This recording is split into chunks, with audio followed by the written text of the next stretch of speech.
நண்பர்களே, அனைவருக்கும் வணக்கம். சற்று முன்பு தேர்தல் இறுதி முடிவுகள் ஸ்டாலின் தலையில் விழுந்த ஒரு பெரும் இடி. மிக முக்கியமான ஒரு தகவல் ஒன்றை பார்க்க போகிறோம் நண்பர்களே. வீடியோவை முழுமைக்கும் பார்க்குமாறு கேட்டுக்கொள்ளப்படுகிறது. வாங்க இப்ப வீடியோக்குள்ள போகலாம். என்ன அறிவிப்பு ப்ரோ வெளியாகியிருக்கு அப்படின்னு பாத்தீங்கன்னா, தேர்தல் முடிவுகள் நிச்சயமாக மாற்றத்தை நோக்கிய நகர்வை பாத்தீங்கன்னா எடுக்கலாம் அப்படின்னு சொல்லிட்டு சொல்லியிருக்கிறாங்க. தமிழக முதலமைச்சருக்கு பெரியதாக ஈர்ப்பு இல்லை.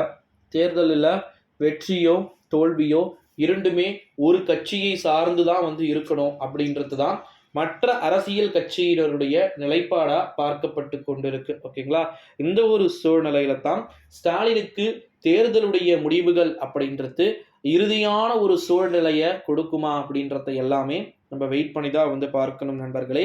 தேர்தலுடைய இறுதி முடிவுகள் அப்படின்றது ஸ்டாலினுக்கு எப்படி கிடைக்கும் அப்படின்னு பார்த்தீங்கன்னா, தமிழகத்துடைய முதலமைச்சர் அவர்கள், மம்தா பானர்ஜி அவர்கள், நிதிஷ்குமார் அவர்கள், லல்லு பிரசாந்த் யாதவ் அவர்கள் இப்படின்னு சொல்லிட்டு எல்லாருமே வாங்க அனைவருக்குமே பார்த்தீங்கன்னா ஜூன் 1ஆம் தேதி நைட்டு டீ பார்ட்டி சொல்லியிருக்கிறாங்க. ஓகேங்களா?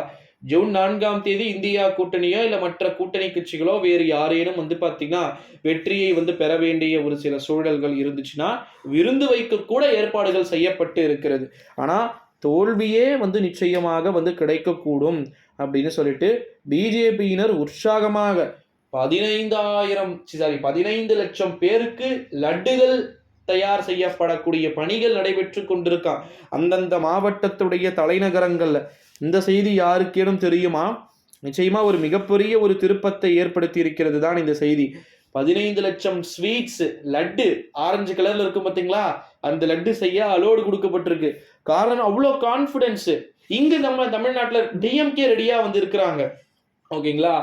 அதாவது குறிப்பாக நம்முடைய தமிழகத்தை பொறுத்த வரைக்கும் 2024ஆம் ஆண்டு நாடாளுமன்றத்துடைய தேர்தலில் 2021 எலெக்ஷனில் ஏற்கனவே எலெக்ஷன் ரிசல்ட் போச்சு. அப்போல்லாம் என்ன பண்ணுவாங்கன்னா, சப்போஸ் ஒருவேளை தோல்வி வரக்கூடிய வேட்பாளர் உடைய மிக முக்கியமான சந்திப்பு இடத்துல என்ன பண்ணுவாங்க, அந்த மாங்காய் கட்சி தோத்துருச்சுன்னா 1.5 கிலோ 1.5 டன் மாங்காய் பழத்தை நடு ரோட்ல கொட்டிடுவாங்க. கொட்டிட்டு பார்த்தீங்கன்னா நாசம் பண்ணிடுவாங்க. அதெல்லாம் வேற விஷயம். மாங்காய் அழுகியது அப்படின்னு சொல்லிட்டு. ஓகேங்களா? இப்படி அரசியல்ல நிறைய விஷயங்கள் இருக்கு.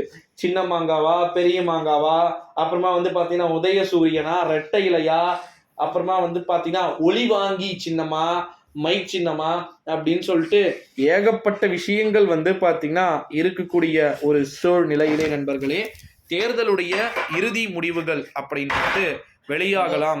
இறுதி முடிவுகள் எப்பேற்பட்ட ஒரு சூழலை நோக்கிய நகர்வுகள் எடுக்க போகிறது அப்படின்றத நம்ம நிச்சயமா வெயிட் பண்ணி பார்க்கணும் அப்படின்னே சொல்லலாம் நண்பர்களே. ஸோ வெயிட் பண்ணி பார்க்கலாம் என்ன நடக்குது அப்படின்னு சொல்லிட்டு. இறுதி முடிவுகளுக்காகவே அனைவரும் காத்து கொண்டு இருக்கிறோம் அப்படின்னே